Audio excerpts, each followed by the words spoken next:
الحمد لله رب العالمين، والصلاة والسلام على سيد الأنبياء وأشرف المرسلين وعلى آله الطيبين الطاهرين وأصحابه الراشدين المهديين وعلى آله وتابعيه بإحسان إلى يوم الدين. وأشهد أن لا إله إلا الله وحده لا شريك له، وأشهد أن سيدنا ونبينا مولانا محمدا عبده ورسوله. أما بعد، فأعوذ بالله من الشيطان الرجيم. بسم الله الرحمن الرحيم. فالذين آمنوا به وعزروه ونصروه واتبعوا النور الذي أنزل معه أولئك هم المفلحون. صدق الله العظيم وبلغنا رسوله النبي الكريم، ونحن على ذلك لمن الشاهدين والشاكرين والحمد لله رب العالمين. وقال تعالى إجلالا وإكراما في شأن حبيبه: إن الله وملائكته يصلون على النبي يا أيها الذين آمنوا صلوا عليه وسلموا تسليما. اللهم رب صل وسلم وزد وبارك على سيدنا وسيدنا وشفيعنا وحبيبنا ومولانا محمد بعد الجود والبركة، وعلى آله وأصحابه أجمعين في كل لمحة ونفس في عدد كل معقول. بس وہ لوگ جو رسول اکرم صلی اللہ علیہ وسلم پر ایمان لائے اور ان کی تعظیم کی اور ان کی مدد کی اور پیروی کی اس نور کی جو آپ کے ساتھ اتارا گیا، یہی لوگ کامیاب ہونے والے ہیں۔ حاضرین محترم، جس ارشاد ربانی کو آج کے لیے سرنامہ بیان کے طور پر تلاوت کر کے ہم نے آپ کو مشرف کیا، اس کا ایک آسان سا ترجمہ آپ نے سماعت فرمایا۔ گفتگو کے آغاز سے قبل آپ تمام حضرات کو بالخصوص اور عالم اسلام کو بالعموم عید الاعیاد، عید میلاد النبی صلی اللہ علیہ وسلم کی دل کی گہرائی سے مبارکباد پیش کرتا ہوں اور دعا کرتا ہوں کہ رب تبارک و تعالیٰ اپنے فضل و کرم سے نبی پاک کے صدقے صحت و عافیت کے ساتھ ایسی کئی عید بہار ہمیں نصیب فرمائے۔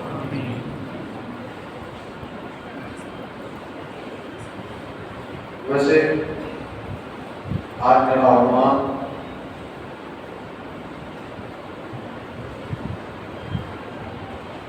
فضیلت موئے مبارک، سرکار کے موئے مبارک کی فضیلت، اس لیے کہ ہر سال کی طرح اس سال بھی بعد نماز جمعہ مسجد احاطہ میں موئے مبارک کی زیارت کا اہتمام کیا گیا ہے۔ میں نے اسی مناسبت سے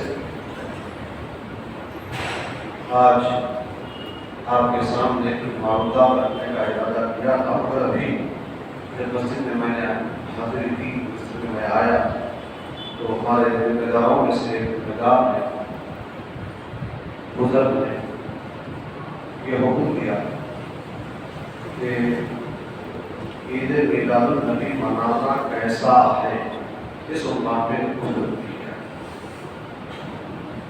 خیر ٹھیک ہے، دونوں پہلو آپ کے سامنے رکھنے کی کوشش کریں گے۔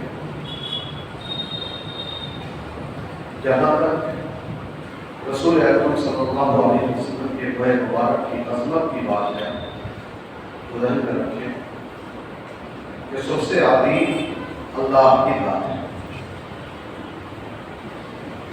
سب سے بڑا، اسی کا اعتراف پوری دنیا شروع سے کرتی آ رہی ہے، آج بھی کر رہی ہے اور قیامت تک کرتے رہے۔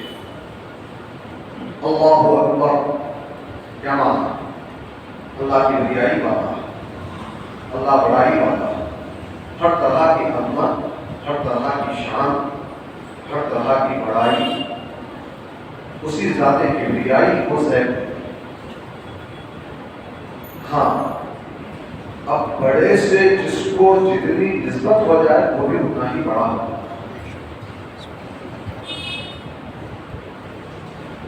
بیت اللہ اس لیے بڑا ہے کہ خانہ کعبہ کو اللہ سے نسبت. کتاب اللہ اس لیے بڑی ہے کہ قرآن پاک کو اللہ سے نسبت. رسول اللہ اس لیے بڑے ہیں کہ وہ اللہ کے رسول. ولی اللہ اس لیے بڑے ہیں کہ وہ اللہ کے ولی ہیں. تو جس کو جتنی نسبت بڑے سے ملتی چلی جائے اتنا ہی وہ بڑا ہوتا ہے، اتنا ہی وہ بڑا ہوتا جائے، اتنا ہی وہ عظیم راستہ دیتی جی. بات پڑھ دیجیے. اللهم صل وسلم وبارك على سيدنا وسيدنا وشفيعنا وحبيبنا ومولانا محمد وعلى آله وصحبه أجمعين. تو سب سے بڑا اللہ، اس بڑائی والے سے جس کو جتنی نسبت ملتی ہے وہ اتنا بڑا ہوتا ہے. سب سے زیادہ نسبت، سب سے زیادہ محبت اگر کائنات میں کسی کو اللہ تبارک و تعالیٰ سے ہے تو وہ ہے جناب محمد صلی اللہ علیہ وسلم. اور اللہ تبارک و تعالیٰ نے رسول پاک صلی اللہ علیہ وسلم کو پوری دنیا کے لیے مرکز عقیدت بنا دیا، مرکز محبت بنا دیا، اور پھر ایسا عظیم آپ کو بنا دیا کہ اب جو آپ سے منسوب ہوتا جائے وہ عظیم ہوتا چلا جاتا ہے. جو سرکار سے نسبت حاصل کرتا جائے وہ بڑا ہوتا چلا جاتا ہے، اس کا مقام عظیم ہوتا چلا جاتا ہے. آپ دیکھیں گے قرآن کریم میں ہے کہ اللہ نے فرمایا وَمَن يُعَظِّمْ شَعَائِرَ اللَّهِ فَإِنَّهَا مِن تَقْوَى الْقُلُوبِ. جو اللہ کے دین کی نشانیوں کی تعظیم کرتا ہے وہ دل کا تقویٰ ہے، دل کا تقویٰ ہے. اللہ کے دین کی نشانیاں کیا ہیں؟ جب ہم قرآن دین سے پوچھتے ہیں تو قرآن کریم کہتا ہے ان الصفا والمروہ من شعائر اللہ. بے شک صفا پہاڑی اور مروہ پہاڑی یہ دونوں اللہ کے دین کی نشانیاں ہیں. اللہ کے دین یہ پہاڑ ہیں، پتھر ہیں، یہ پتھر اللہ کے دین کی نشانی کیسے بنے؟ تو حقیقت یہ ہے کہ ان پہاڑوں کو، ان پتھروں کو اللہ کے ایک مقبول بندی کے قدموں سے نسبت حاصل ہو گئی، وہ عظیم ہو گئے. حضرت ہاجرہ جب حضرت اسماعیل علیہ السلام کے لیے پانی کی تلاش میں صفا پہاڑی پر چڑھی، دور دور تک آپ نے دیکھا کہیں پانی نظر نہیں آیا. صفا سے آپ نیچے اتری، پھر مروہ کی طرف دوڑی، مروہ کے اوپر چڑھا، وہاں پہنچ کر بھی آپ نے دور دور تک دیکھا کہیں پانی نظر نہیں آیا. اس طرح آپ نے صفا اور مروہ پر 7 چکر لگائے اور پھر اپنے بیٹے حضرت اسماعیل کے پاس آئے. حضرت اسماعیل بھی آغوش مادر کی عمر میں ہیں، ماں کی گود کی عمر میں ہیں. حضرت اسماعیل کو وہ نیچے ڈال کے گئی تھی. جب آ کے دیکھا تو یہ دیکھا کہ جس پانی کی تلاش میں وہ حیران و سرگردان تھی، جس پانی کی تلاش میں وہ صفا اور مروہ پر ماری ماری پھر رہی تھی، وہ پانی تو حضرت اسماعیل کے قدموں کی برکت سے زمین سے ابل رہا ہے اور وہ پانی بڑھتا جا رہا ہے، بڑھتا جا رہا ہے. تو اس وقت میں حضرت حاجرہ رضی اللہ عنہ نے کہا کہ سب رک جا، رک جا. تو وہ پانی رک گیا، آگے بڑھنے سے رک گیا. اور اگر حضرت حاجرہ پانی کو سم نہ کہتی، رک جا نہ کہتی، تو وہ پانی پوری دنیا میں پھیل جاتا.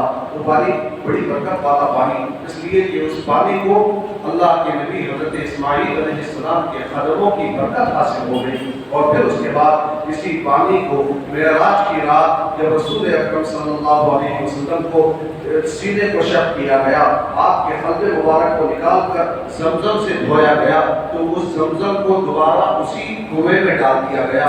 تو دونوں نسبتیں اس پانی کو حاصل ہو گئی. حضرت اسماعیل کے قدموں کی نسبت بھی ہے، رسول اکرم صلی اللہ علیہ وسلم کے قلب مبارک کی نسبت بھی ہے کہ یہ پانی عظیم ہو گیا. ایسا پانی عظیم ہو گیا کہ دنیا کا ہر پانی آپ بیٹھ کر پیتے ہیں، مگر زمزم جب پینا ہوتا ہے تو کھڑے ہو کر تعظیم کے ساتھ آپ اس کو پیتے ہیں، کھڑے ہو کر تعظیم کے ساتھ، اس لیے کہ اس کو بڑی عظیم نسبت حاصل ہو گئی. اب پھر یہاں ذہن رکھیں کچھ پانیاں ایسے ہیں جن کو بیٹھ کر نہیں پینا چاہیے. کون سے پانی؟ ایک تو زمزم، دوسرا موئے مبارک کے غسل شریف کا پانی. سرکار کے موئے مبارک کو جس پانی سے غسل دیا جاتا، عمومی طور پر دنیا میں زمزم سے بھی غسل دیا جاتا، اور اگر کسی اور پانی سے بھی سرکار کے موئے مبارک کو غسل شریف دیا جائے تو وہ پانی بھی ایسا عظمت والا ہو جاتا ہے کہ اسے بھی کھڑے ہو کے پینا۔ یہی نہیں بلکہ فقہائے کرام فرماتے ہیں ماں باپ اگر اپنا پانی بچا کر دے دیں تو اسے بھی تعظیماً کھڑے ہو کر پینا ہوگا۔ اسی طرح استاد اور پیر و مرشد پانی بچا کر دے دیں تو اسے بھی تعظیم کے ساتھ کھڑے ہو کر پینا ہوگا۔ اسی طرح اگر کسی لوٹے میں آپ پانی لے کر وضو کر رہے ہوں، وضو کرنے کے بعد پانی بچ جائے تو اس پانی کو بھی، بچے ہوئے پانی کو بھی وضو کی نسبت سے تعظیم کے ساتھ کھڑے ہو کر پینا ہوگا۔ یہ چند پانی ہے جن کو کھڑے ہو کے پینا ہی ادب ہے، اور بیٹھ کے پینا بے ادبی ہے۔ اس سے ہٹ کے دنیا کا ہر پانی آپ بیٹھ کر پیئیں گے، 3 سانسوں میں پیئیں گے، سیدھے ہاتھ سے پیئیں گے، یہ سنت مصطفیٰ صلی اللہ علیہ وسلم ہے۔ تو میں یہ بتا رہا تھا کہ صفا اور مروا پہاڑی کو اللہ کی نیک بندی حضرت حاجرہ کے قدموں سے نسبت حاصل ہو گئی تو وہ پہاڑ عظمت والے ہو گئے، ایسے عظمت والے ہو گئے کہ قرآن کریم کہہ رہا ہے ان الصفا والمروہ من شعائر اللہ، بے شک صفا اور مروا پہاڑی اللہ کے دین کی نشانیاں۔ اور اسی طرح میں آگے آپ کو قرآن کی روشنی میں لے کے چلوں، حاجی جب حج کے لیے جاتے ہیں وہاں قربانی کے لیے اپنا جانور خریدتے ہیں، قربان گاہ کو جانور لے کے جاتے ہیں، جب وہ قربان گاہ کو جانور لے جاتے ہیں تو ان جانوروں کے بارے میں قرآن کریم کہتا ہے وَالْبُدْنَ جَعَلْنَاهَا لَكُمْ مِنْ شَعَائِرِ اللَّهِ، ہم نے قربانی کے ان جانوروں کو بھی تمہارے لیے اللہ کے دین کی نشانی بنا دیا ہے کہ ان جانوروں کو کوئی تکلیف نہ پہنچاؤ، ان کے اوپر زیادہ بوجھ نہ لادو، ان کو کچھ مارو کرو مت۔ یہ تعبیر کیوں ہو رہی کہ اللہ کے دین سے ان کی نسبت ہوتی جا رہی ہے، اللہ سے ان کی نسبت ہوتی جا رہی ہے، اللہ کے مقبول بندوں سے ان کو نسبت حاصل ہوتی جا رہی ہے، تو یہ چیزیں بھی عظیم ہوتی جا رہی ہیں، عظمت والی ہوتی جا رہی ہیں، بڑائی والی ہوتی جا رہی ہے۔ اب آپ آگے آئیں، رسول اکرم صلی اللہ علیہ وسلم حضرت حاجرہ کے قدموں سے لگی ہوئی پہاڑی اللہ کے دین کی نشانی بن جائے تو سوچو رسول پاک صلی اللہ علیہ وسلم کے قدموں سے لگی ہوئی مٹی کیا وہ اللہ کے دین کی نشانی نہیں بن سکتی؟ کیا اللہ کے رسول کے قدم مبارک سے لگے ہوئے پتھر دین کی نشانی نہیں بن سکتے؟ اسی لیے علماء کرام فرماتے ہیں کہ مدینہ اور مکے کی دھرتی پر جہاں جہاں رسول اکرم صلی اللہ علیہ وسلم کا قدم مبارک پڑا ہوگا اس قدم کی نسبت سے اس جگہ کو تبارک و تعالیٰ نے محترم بنا دیا، حرمت والا بنا دیا، عزت و عظمت والا بنا دیا۔ اب آؤ میں آپ کو بتاؤں، یہ تو قدم مبارک کے کسی چیز سے لگنے کی بات ہے، اب یہاں بات ہو رہی ہے جس میں اقدس سے متصل بالوں کی، موئے مبارک کی، سرکار کے جسم سے جو بال مبارک لگے ہوئے تھے یہ کیا اللہ کے دین کی نشانی نہیں ہوں گے؟ کیا ان کی تعظیم ضروری نہیں ہوگی؟ کیا ان سے برکت حاصل نہ کی جا سکتی ہوگی؟ سنو، میں آج صحیح ستہ کی بات کروں گا، بخاری مسلم کی بات کروں گا، ایسی حدیثوں کی بات کروں گا جس پر کسی بھی کلمہ گو کو انکار کرنے کی گنجائش نہ ہوگی، اس لیے کہ بخاری شریف کیا ہے؟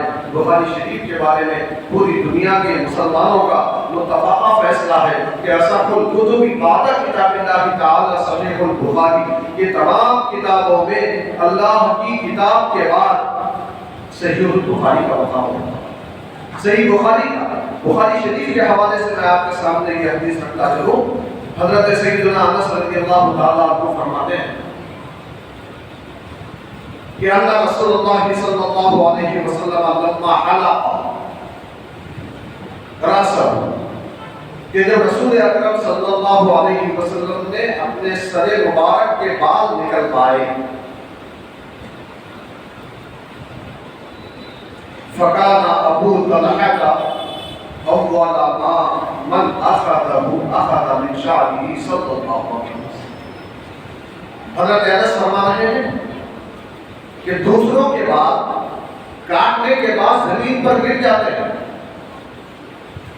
اسے کچرے میں ڈال دیا جاتا، اس کا کوئی احترام نہیں ہوگا، یہی طریقہ ہر زمانے میں رہا، مگر جب رسول اکرم صلی اللہ علیہ وسلم کے موئے مبارک کو سر انور سے جدا کیا گیا تو حضرت انس فرماتے ہیں کہ برکت کے لیے سب سے پہلے ان بالوں کو لینے والے حضرت ابو طلحہ انصاری رضی اللہ عنہ.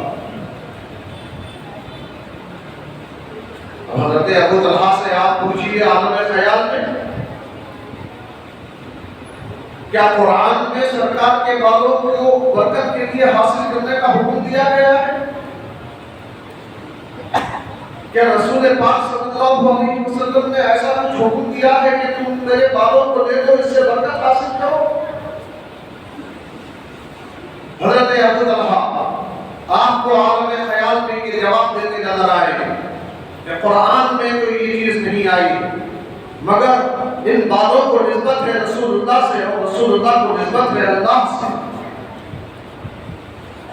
اللہ کی نسبت نے رسول اللہ کو بڑا کر دیا، رسول اللہ کی نسبت نے ان بالوں کی عظمت کو بڑھا دیا.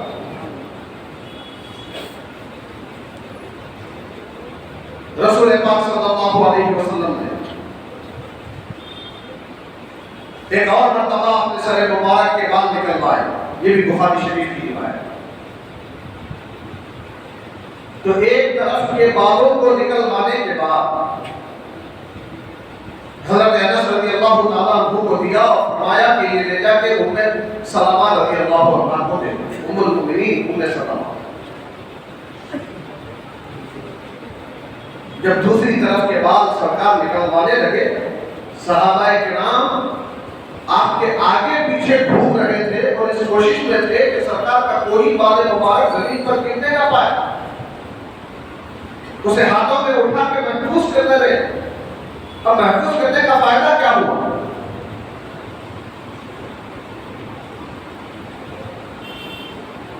حضرت عثمان نامی ایک صحابی فرماتے ہیں کہ میرے گھر والوں نے مجھے ایک کٹورے میں پانی لے کر حضرت ام سلمہ رضی اللہ تعالیٰ عنہا کے پاس بھیجا. جب میں وہ کٹورا پانی کا لے کر حضرت ام سلمہ رضی اللہ عنہا کے پاس گیا تو حضرت ام سلمہ رضی اللہ تعالیٰ عنہا نے ایک بوتل نکالا. بعض روایتوں میں چاندی کی نلکی کا دیا، ایک چاندی کی نلکی نکالا، اس میں سے سرکار کے موئے مبارک نکالے اور پھر اس کے بعد اس کٹورے کے پانی میں اسے ڈبویا، پھر نکال کے وہ پانی مجھے واپس کر دیا. وہ حضرت عثمان فرماتے ہیں جب وہ پانی میں لے کر گیا تو ہمارے گھر والوں نے اسے پیا، گھر والوں کو بیماریوں سے شفا حاصل ہوئی. اگر کسی کے سر میں درد ہوتا تھا، اگر کسی کو کوئی اور بیماری ہوتی تھی تو وہ پانی حضرت ام سلمہ رضی اللہ عنہا کے پاس بھیجتے تھے اور حضرت ام سلمہ رضی اللہ تعالیٰ عنہا موئے مبارک کے پانی، موئے مبارک کو اس پانی میں غسل شریف دیتی اور پھر اس پانی کو لا کے بیماروں کو پلایا جاتا، بیماروں کو شفا ہو.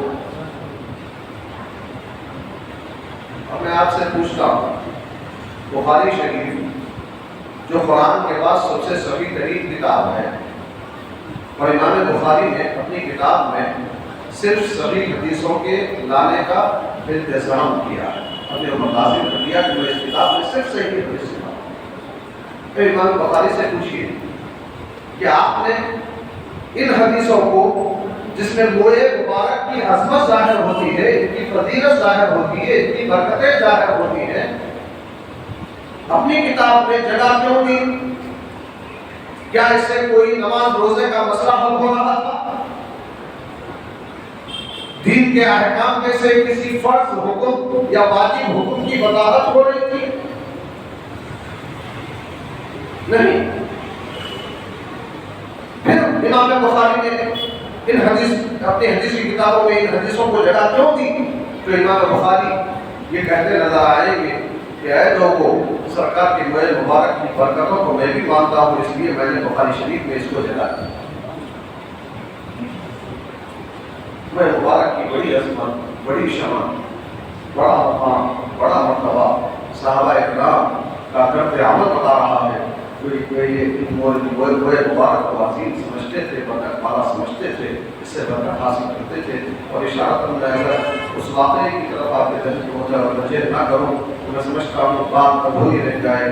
حضرت خالد بن ولید جو سیف اللہ مسلول کے نام سے جانے جاتے ہیں، جو بڑے بہادر سپاہ سالار ہیں، وہ جنگ کی سپاہ سالاری کر رہے تھے دوران جنگ، جب دشمنوں سے مقابلہ ہو رہا تھا، دشمنوں سے اپنے اوپر آنے والے حملے کو وہ روک رہے تھے، آگے بڑھ کر حملہ کر رہے تھے، ایسے میں اچانک آپ کی ٹوپی میدان جنگ میں نیچے گر گئی، تو آپ نے دشمن کے بار کو روکنے کے بجائے نیچے گھوڑے سے اتر کر پہلے اپنی ٹوپی تلاش کی اور ٹوپی پہن کر پھر دوبارہ آپ لڑنے لگے۔ جب جنگ ختم ہو گئی، لوگوں نے کہا کیا بات ہے، آپ بہادر سپاہ سالار ہیں، ایک تجربہ کار جرنیل ہیں، آپ نے ایسی کیسی بے عقلی کا کام کیا کہ معمولی ٹوپی کے لیے دشمنوں کے نرغے میں آپ گھوڑے سے اتر پڑے، دشمنوں کا دفاع آپ نے چھوڑ دیا، دشمنوں پر حملہ کرنا آپ نے چھوڑ دیا، ایک ٹوپی کے لیے آپ اتنا پریشان ہو گئے۔ اگر وہ ٹوپی چلی جاتی کوئی بات نہ تھی،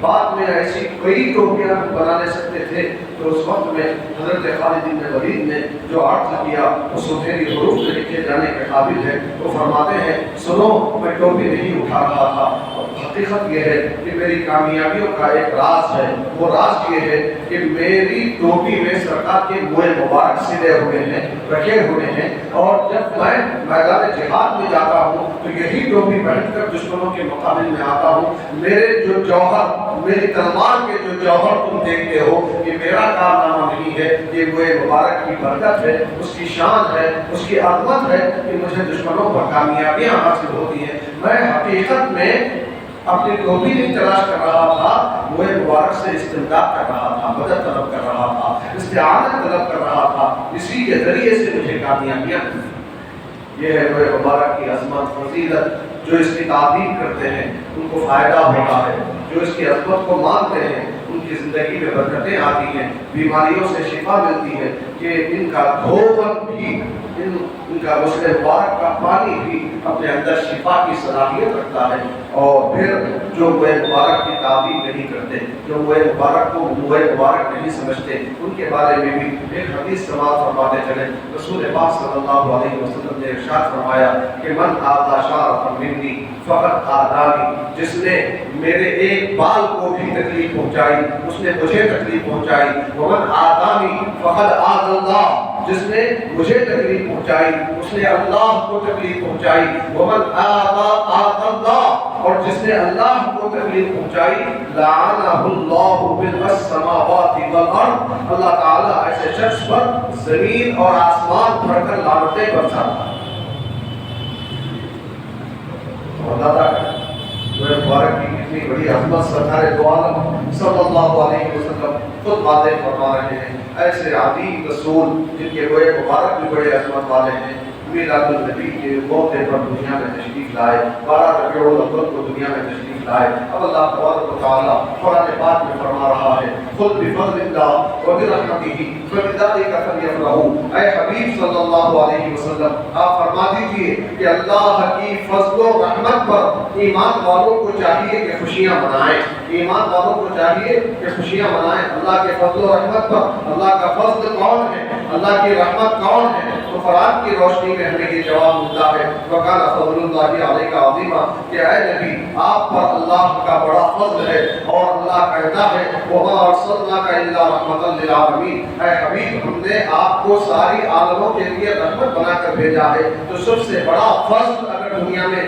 اللہ کا کوئی ہے تو وہ ہے محمد رسول اللہ صلی اللہ علیہ وسلم، اور اگر سب سے بڑی اللہ کی کوئی رحمت ہے تو وہ ہے اللہ کے رسول۔ ہم دیکھتے ہیں کہ چھوٹی چھوٹی خوشیوں، چھوٹی چھوٹی نعمتوں کے ملنے پر ہم خوشیاں مناتے ہیں۔ ہمارے گھر بچہ پیدا ہوتا ہے تو ہم خوشیاں مناتے ہیں، ایک مرتبہ بچہ پیدا ہوتا ہے، ہر سال اس کے پیدائش کی خوشیاں مناتے ہیں، 25ویں سالگرہ، 30ویں سالگرہ، 40ویں سالگرہ، 100 سال تک بھی عمر پائے تو کسی سال اس کی سالگرہ نہیں چھوڑتے، اس کی خوشیاں ہم مناتے ہیں۔ یہ بچہ جو دنیا میں ہمارے پاس آیا ہے یہ ہمارے لیے رحمت بھی بن سکتا ہے، ہمارے لیے زحمت بھی بن سکتا ہے، مگر اللہ کے رسول صلی اللہ علیہ وسلم دنیا میں بھی رحمت ہے، خبر میں بھی رحمت ہے، آخرت میں بھی رحمت ہوں گے، صراط پر بھی رحمت ہوں گے، حوض کوثر پر بھی رحمت ہوں گے، میزان کے پاس بھی رحمت ہوں گے، جنت میں بھی رحمت ہوں گے۔ ہر جگہ جو ذات اللہ کی رحمت ہی رحمت ہو، اس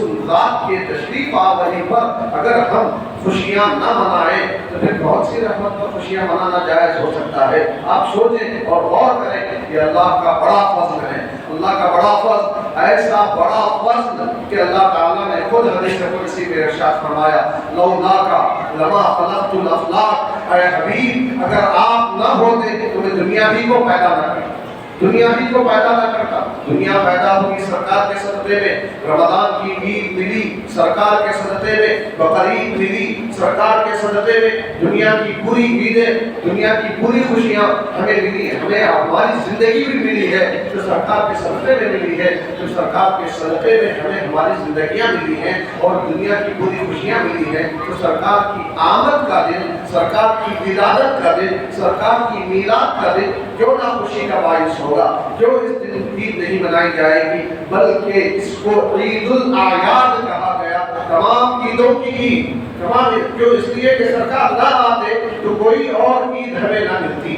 اور قرآن پاک کی روشنی میں آپ دیکھتے چلیں، بالکل اختصار کے ساتھ ایک دلیل پیش کرتا ہوا اپنی گفتگو کو سمیٹ لوں۔ حضرت عیسیٰ علیہ نبی علیہ السلام کی قوم نے حضرت عیسیٰ علیہ السلام سے آسمان سے دسترخوان کے اتارنے کے لیے معروضہ کیا تھا۔ حضرت عیسیٰ نے اللہ سے معروضہ کیا، اللہ تبارک و تعالیٰ نے فرمایا کہ دیکھو اگر میں اتاروں گا مگر اس کے بعد اگر کوئی اس میرے دسترخوان اتارنے کوئی نعمت کو اگر جھٹلائے گا، اس کی تعظیم نہیں کرے گا تو میں اسے ایسا عذاب دوں گا کہ اس سے پہلے دنیا والوں میں سے کسی کو میں نے ایسا عذاب نہ دیا ہوگا۔ تو حضرت عیسیٰ علیہ السلام اور آپ کی قوم نے فرمایا تھا، قرآن پاک میں ہے، قرآن پاک کا تو کوئی انکار نہیں کر سکتا۔ اللہ حضرت عیسیٰ فرماتے ہیں کہ اے اللہ جس دن تو آسمان سے ہمارے لیے دسترخوان نازل فرمائے گا اس دن کو ہم عید کا دن بنانا۔ ایک دسترخوان جس میں کیا ہوتا ہے، کھانے کی چند چیزیں ہوتی ہیں، اور وہ کھانا جب پیٹ میں چلا جاتا ہے تو باہر نکلے تو قے کی شکل میں نکلتا ہے۔ ایسے کھانے کے جنت سے اترنے کے دن کو حضرت عیسیٰ نے عید کا دن بنا لینے کا قرآن پاک میں ذکر فرمایا۔ تو پھر اب وہ رحمت جو کبھی ختم نہ ہونے والی ہو، اس رحمت کی آمد پر اگر ہم عید منائیں تو اس میں کیا قباحت ہے؟ اس رحمت کے آنے پر، عید منانے پر اعتراض کیوں کیا جاتا ہے؟ ان کی شان اور ان کی عظمت تو یہ ہے کہ اللہ تبارک و تعالیٰ خود فرماتا ہے کہ دیکھو ان اللہ و ملائکتہ یصلون علی النبی، بے شک اللہ اور اس کے فرشتے بھی نبی پر درود پڑھتے ہیں۔ اللہ اور اس کے نبی، اللہ کا درود پڑھنا کیا ہے؟ اللہ کا رحمت نازل کرنا ہے۔ اور فرشتوں کا درود پڑھنا کیا ہے؟ فرشتوں کا سرکار کے لیے دعائیں رحمت کرنا ہے۔ پھر اللہ تعالیٰ نے اس کام میں ہم کو بھی شریک ہونے کا حکم دیتے ہوئے فرمایا یا ایھا الذین آمنوا صلوا علیہ وسلموا تسلیما، اے ایمان والو تم بھی نبی پر درود پڑھو اور ان پر سلام بھیجو۔ یہ ایک آیت بھی سرکار کی شان کے لیے کافی ہے۔ میں نے ابتدا میں اس آیت مبارکہ کے ایک حصے کی تلاوت کی ہے۔ اللہ تبارک و تعالیٰ نے اس میں ارشاد فرمایا فالذین آمنوا بھی، بس وہ لوگ جو نبی پاک پر ایمان لائے، وعزروہ اور جنہوں نے سرکار کی تعظیم کی، ونصروہ اور جنہوں نے سرکار کی مدد فرمائی، واتبعوا النور الذی انزل معہ اور جنہوں نے سرکار کے ساتھ اتارے جانے والے قرآن کی پیروی کی، اولئک هم المفلحون، یہی کامیاب ہونے والے ہیں۔ سب سے پہلے تعظیم مصطفیٰ، سب سے پہلے عظمت مصطفیٰ، سب سے پہلے شان مصطفیٰ، اس کے بعد مدد مصطفیٰ، پھر اس کے بعد قرآن کی پیروی، قرآن کی پیروی۔ تو پہلا درجہ نبی کی تعظیم، اس لیے کہ نبی کی تعظیم ہے سے ایمان ملتا ہے، نبی کی تعظیم ہے سے ایمان ملتا ہے، نبی کی محبت ہی سے ایمان ملتا ہے۔ سرکار فرماتے ہیں لا ایمان لمن لا محبت لہ، جس کو محبت نہیں اس کا ایمان بھی نہیں، جس کو محبت نہیں اس کا ایمان بھی نہیں۔ سرکار فرماتے ہیں لا یؤمن احدکم حتی اکون احب الیہ من والدہ وولدہ والناس اجمعین، جو تم میں سے کوئی بھی اس وقت تک مومن نہیں ہو سکتا جب تک کہ وہ مجھے اپنی جان سے بڑھ کر، اپنی اولاد سے بڑھ کر، اپنے ماں باپ سے بڑھ کر اور دنیا کے پورے لوگوں سے بڑھ کر محبت نہ کرنے لگے۔ سرکار کی محبت ہی ایمان ہے، سرکار کی محبت اور سرکار سے نسبت رکھنے والی چیزوں کی محبت ہی ایمان ہے۔ اسی پر ہمارا دنیا میں بھی کامیابی کا زینہ ہے اور آخرت میں بھی اسی سے کامیابی ہمارا مقدر ہوگی۔ دعا فرمائیں کہ الہ العالمین ہمیں رسول پاک صلی اللہ علیہ وسلم سے کما حقہ محبت کرنے کی توفیق عطا فرما، ان کی عظمت و شان کو جاننے کی توفیق عطا فرما، الہ العالمین سرکار کی سنتوں پر عمل کرنے کی توفیق عطا فرما، اسلام کی عزت کی صحت و عافیت کی لمبی زندگی عطا فرما۔ اے اللہ نبی پاک کے صدقے میں، نبی پاک کے روئے مبارک کے صدقے میں ہم دعا کرتے ہیں کہ ہمیں ایمان کی موت نصیب فرما، میدان محشر میں سرکار کے قدموں میں ہمیں جگہ نصیب فرما۔ وصلی اللہ وسلم علی خیر خلقہ سیدنا محمد و آلہ وصحبہ اجمعین والحمد للہ رب العالمین۔ حاضرین کرام، ایک اعلان سماعت فرمائیں، بارگاہ شیخ اکرم میں